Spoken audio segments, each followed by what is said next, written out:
প্ৰথম অসমীয়া কবিতা পুথিখনৰ নাম কি আছিল?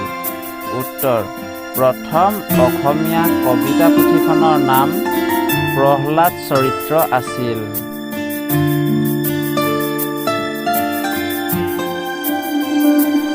ধপাত নিষিদ্ধ দিৱস কি মাহৰ কিমান তাৰিখে পালন কৰা হয়? উত্তৰ: ধপাত নিষিদ্ধ দিৱস মে' মাহৰ 31 তাৰিখে পালন কৰা হয়।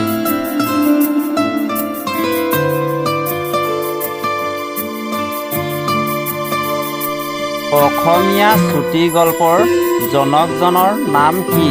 উত্তৰ: চুটি গল্পৰ জনকজনৰ নাম হ'ল লক্ষ্মীনাথ বেজবৰুৱা।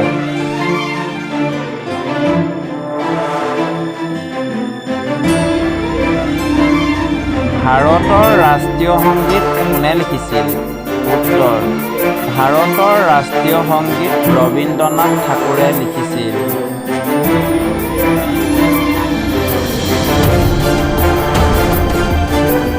ৰঙালী বিহুৰ শেষৰ দিনটোক কি বুলি কোৱা হয়?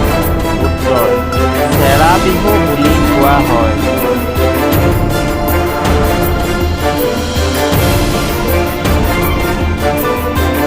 জনসংখ্যাৰ হিচাপত ভাৰতৰ সৰ্ববৃহৎ ৰাজ্য কোনখন? উত্তৰ: জনসংখ্যাৰ হিচাপত ভাৰতৰ সৰ্ববৃহৎ ৰাজ্যখন হ'ল উত্তৰ প্ৰদেশ।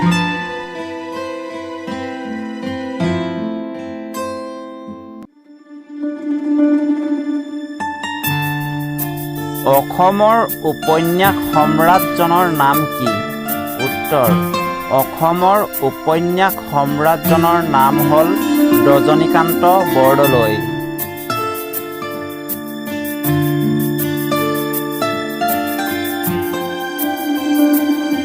অগ্নিগড় ক'ত অৱস্থিত? উত্তৰ: অগ্নিগড় তেজপুৰত অৱস্থিত।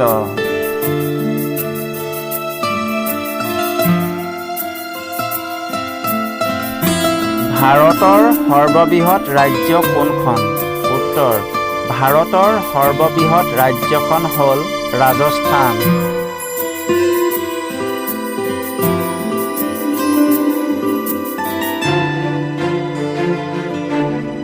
অসমত মুঠ কেইখন উন্নয়ন খণ্ড আছে?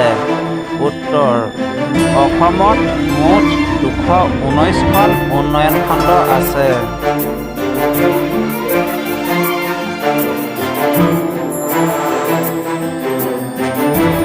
প্ৰথম অসমীয়া সামাজিক নাটক কোনখন? উত্তৰ: প্ৰথম অসমীয়া সামাজিক নাটকখন হ'ল ৰামনৱমী।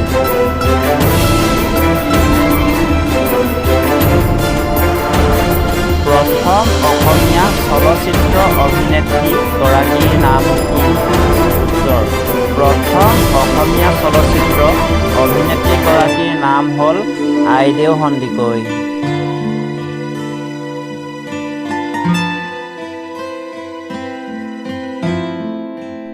অসমৰ দীৰ্ঘতম নদী দলং কোনখন? উত্তৰ: অসমৰ দীৰ্ঘতম দলংখন হ'ল ভূপেন হাজৰিকা সেতু বা ঢলা শদিয়া দলং।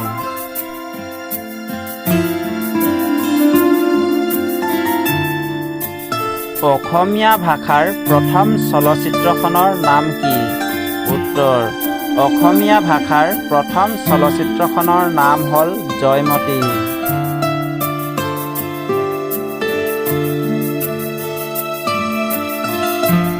জ্ঞানপীঠ বঁটা পোৱা প্ৰথম অসমীয়া উপন্যাসখনৰ নাম কি?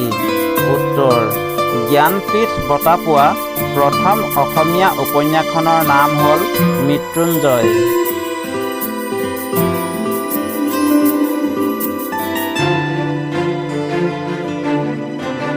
শংকৰদেৱে লিখা প্ৰথমটো অসমীয়া অনুবাদ কবিতা কি আছিল? উত্তৰ: শংকৰদেৱে লিখা প্ৰথমটো অনুবাদ কবিতাৰ নাম হ'ল হৰিশ্চন্দ্ৰ উপাখ্যান।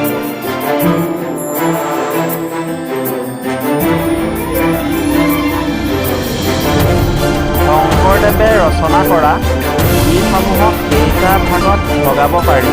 উত্তৰ: শংকৰদেৱে ৰচনা কৰা গীতসমূহক দুটা ভাগত ভগাব পাৰি।